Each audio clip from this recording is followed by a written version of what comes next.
Royal institute Udaipur में एक बार पुनः आप सभी का हार्दिक स्वागत है। आज के वीडियो में बात करेंगे जेईटी 2024 से रिगार्डिंग। जी, ऐसे बच्चे जो राजस्थान के एग्रीकल्चरल यूनिवर्सिटीज में एडमिशन लेना चाहते हैं, उनके लिए जेईटी की परीक्षा लगती है। उसके फॉर्म भरना कल से चालू हो गए हैं। 15 अप्रैल लास्ट डेट है। इस एग्जाम से रिलेटेड आज एक न्यूज आई है, वो ये है कि ओमार के अंदर आपको 5 ऑप्शन देखने को मिलेंगे और जिनके नेगेटिव मार्किंग आएगी वो ऑप्शन फॉर्म मतलब यूनिवर्सिटी कॉलेज का जो चॉइस फॉर्म होता है वो भी नहीं भर पाएगा। जी हाँ, 5 ऑप्शन इसलिए दिए जा रहे हैं ताकि चीटिंग कम से कम हो। आई बात समझ में? इसके अलावा आपके चाहे कितने भी नंबर क्यों ना हो, आप ऑप्शन फॉर्म भर सकते हो, लेकिन यदि आपके नेगेटिव है तो फिर आप जो है ऑप्शन फॉर्म नहीं भर पाओगे। इसके अलावा और क्या इंपॉर्टेंट है कि सर फॉर्म भरने की लास्ट डेट क्या है? 15 अप्रैल। एग्जाम कब होगा? 2 जून का होगा। ठीक है। इसके बाद में उत्तर नहीं देना हो तो 5वें घेरे को काला करना होगा। ये 12th के जो बच्चे हैं उनके लिए नई बात है, या फिर जो जेईटी का एग्जाम देंगे ये फर्स्ट टाइम हो रहा है। इसके बारे में पूरा वीडियो बना के मैं डिटेल में जानकारी दूंगा। रॉयल इंस्टीट्यूट के द्वारा जो बच्चों का जो टेस्ट लिया जाएगा, इतने दिन ओएमआर शीट पे लिया जाता था जिसमें 4 ऑप्शन होता था, अब आपको 5 ऑप्शन में देखने को मिलेंगे, क्योंकि यहाँ पे आपके एग्जाम में भी 5 ऑप्शन आने वाले हैं। 5वां विकल्प में अगर आपको 4 ऑप्शन जो है उनका कोई आंसर नहीं आ रहा तो 5वां जो आपको फिल करना होगा, इसकी मैं आपको डिटेल में जानकारी दे दूंगा। किसी भी बच्चे को घबराने की जरूरत नहीं है। एग्रीकल्चर सुपरवाइजर में भी इस बार 5वां ऑप्शन आया था, और मैं धन्यवाद दूंगा जोधपुर यूनिवर्सिटी को जिन्होंने ये कदम उठाया है कि बच्चे जो है या फिर ऐसे बच्चे ओमार के अंदर कुछ बच्चे गोले खाली छोड़ देते हैं, बाद में कोई हेरा फेरी होती होगी, ऐसा कईयों के दिमाग में होता है या किसी एग्जाम में हुआ होगा, इसलिए सरकार ने ये डिसीजन लिया और जोधपुर यूनिवर्सिटी ने भी इसको लागू किया। ये बहुत बड़ी बात है और मैं बधाई दूंगा जोधपुर यूनिवर्सिटी को। लेकिन यहाँ पे इस बार एक नई समस्या आ गई, वो ये है कि यहाँ पे क्लियर दिया हुआ है कि जिनकी एज 16 से लेके 25 वर्ष तक है वही बच्चे जो है इस फॉर्म को भर सकते हैं।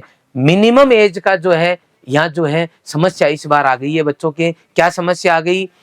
क्योंकि 1 जनवरी 2024 तक आप 16 साल के हो जाने चाहिए। अब ऐसे बहुत सारे बच्चे हैं जिन्होंने 1 साल तैयारी की है कि 1 साल तैयारी करके मैं अच्छी यूनिवर्सिटी में जाऊंगा, लेकिन 1 जनवरी को अगर उसकी डेट नहीं हो रही है तो पहली बात तो उसकी पूरी साल खराब होगी, वो कोई काम का नहीं है। 12वीं के बाद में अगर वो अगले साल पेपर देगा तो 2 साल का बिना मतलब का ही उसका ड्रॉप हो गया। दूसरी बात, जो बच्चा 12वीं में है और वो भी अगर नहीं दे पा रहा तो उसको नहीं चाहते हुए भी 1 साल तैयारी करनी पड़ेगी। तो ये तो बच्चों के साथ गलत हुआ। हाँ, बिल्कुल गलत हुआ, और मैं भी इसको गलत ही बोलूंगा, क्योंकि पहले इन्फॉर्मेशन देनी चाहिए कि भाई नेक्स्ट सेशन के लिए हम ऐसा कुछ करने जा रहे हैं। अब दूसरी बात कि सर जेट में पहले थी क्या? ये कोई मिनिमम एज लिमिट पहले नहीं थी, इसी साल थी। तीसरी बात, जब पूरे देश के अंदर जितने भी एंट्रेंस टेस्ट हो रहे हैं जो कि 10+2 वाले बच्चों के लिए, जैसे नीट का एग्जाम हो गया, तो नीट में जो एज लिमिट है, मिनिमम एज है वो है 31, मतलब 31 दिसंबर 2024। अगर बच्चा 12वीं क्लास में है 2024 में तो 2024, अगर 12वीं क्लास 2025 में होगा तो 2025, 2023 में था तो 31 दिसंबर 2023। इसका मतलब हुआ कि जिस साल में बच्चा 12वीं में बैठ रहा है उसी साल का उस साल का लास्ट डेम काउंट किया जा रहा है मिनिमम एज के लिए। सर वो सीयूटी का एग्जाम होता है, आईसीआर की यूनिवर्सिटीज है, उनमें क्या है तो उनमें लंबे समय से एक ही डेट दी गई है 31। इसमें कौन सा महीना है? 8वां महीना, 31 अगस्त 2024 इस साल के लिए। सर पिछली साल बीत गई, उसमें क्या था? उसमें 31 अगस्त 2023। आने वाले में क्या होगा? तो आने वाले में भी यही चांस रहेंगे। आई बात समझ में? अब कि सर हमारे लिए अब क्या हो सकता है, तो मैं कह सकता हूँ लगभग 30% बच्चे होंगे ऐसे, 20 से 30% जिनकी एज की वजह से समस्या आ रही है।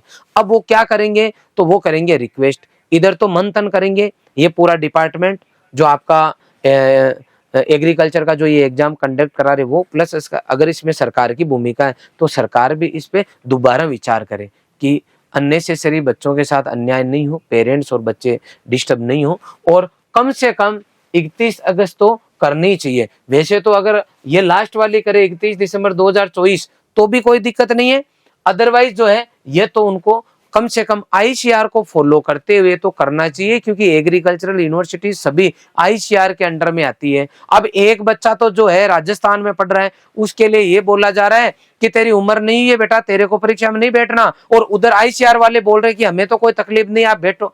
ये क्यों हो रहा है बार बार इन बच्चों के साथ में? मेरे तो समझ में नहीं आ रहा कि भाई पूरा एक सिस्टम होना चाहिए ना। जब वो यूनिवर्सिटी हमारी एमपीयूटी यूनिवर्सिटी जब आईसीआर के अंडर में आ रही है और वो ये बोल रहे हैं कि 31 दिसंबर वाला बच्चा मेरे यहाँ एलिजिबल है, और यहाँ एमपीयूटी स्टेट लेवल पे 20% सीट पे तो एडमिशन होगा, कौन सा आईसीआर के, वो जो सीयूटी की एग्जाम होगा और उसके थ्रू आईसीआर काउंसलिंग करवा के और यहाँ भेज देगा एमपीयूटी में।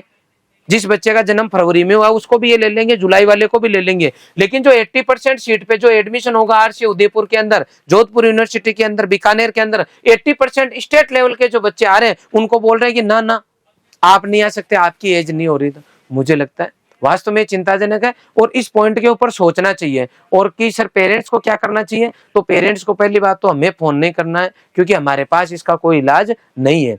आपने लगातार सैकड़ों फोन किए, बच्चे परेशान हो रहे, इसलिए मैंने आपको बता दिया कि भाई हमारे हाथ की बात नहीं है, लेकिन ये गलत हुआ है। इस बात के मैं साथ हूं आपके कि ये गलत हुआ है। कि सर हमें अब क्या करना चाहिए? तो आपको जो भी सिस्टम है आगे इन फ्यूचर यूनिवर्सिटी से कांटेक्ट करना चाहिए, जो रेस्पॉन्सिबल कैंडिडेट है उनसे करना चाहिए। आपको लगता है कि सर मेरे पिताजी वकील है, कुछ हो सकता है, तो आपको उस पर भी विचार करना चाहिए कि भाई आप क्या कर सकते हो।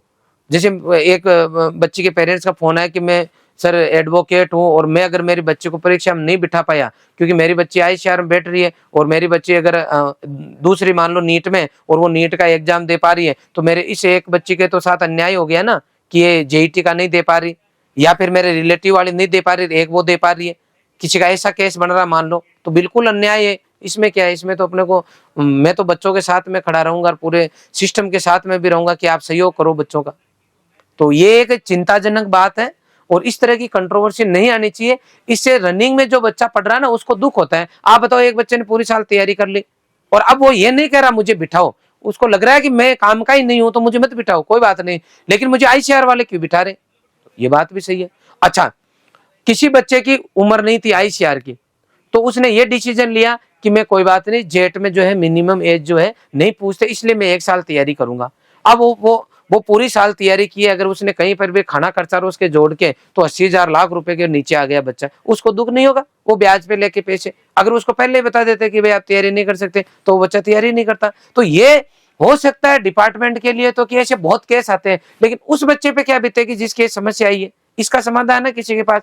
कोई समाधान नहीं है इसका। इसका मतलब है इस पॉइंट पे दोबारा सरकार को और यूनिवर्सिटी को विचार करना चाहिए, और उसके बाद में जो है बच्चों के लिए एक बार समाधान निकालना चाहिए। और इन फ्यूचर आप क्या चाहते हो? आईसीआर की गाइडलाइन, नीट की, जेई की, जेई में कोई एज लिमिट नहीं है मिनिमम। तो इस तरीके से हमें देख के सोच समझ के और करना चाहिए। हो सकता है बाय मिस्टेक ये डिसीजन ले लिया गया हो, या फिर उस टाइम बाकी चीजों पे अपन ने मंथन नहीं किया हो। तो मेरी सभी से रिक्वेस्ट है, हाथ जोड़ के, विशेष तौर पे वो बच्चे आके आंखों में आंसू निकालते देखा ही नहीं जाता, इसलिए जो है ना रिक्वेस्ट है कि आप बच्चों के साथ में खड़े रहे, और जो भी डिसीजन लिया उस पर एक बार पुनर्विचार करें और बच्चों के फेवर में डिसीजन ले। आपने बेटा पूरा वीडियो देखा, इसके लिए आपका बहुत बहुत आभार। Thank you very much.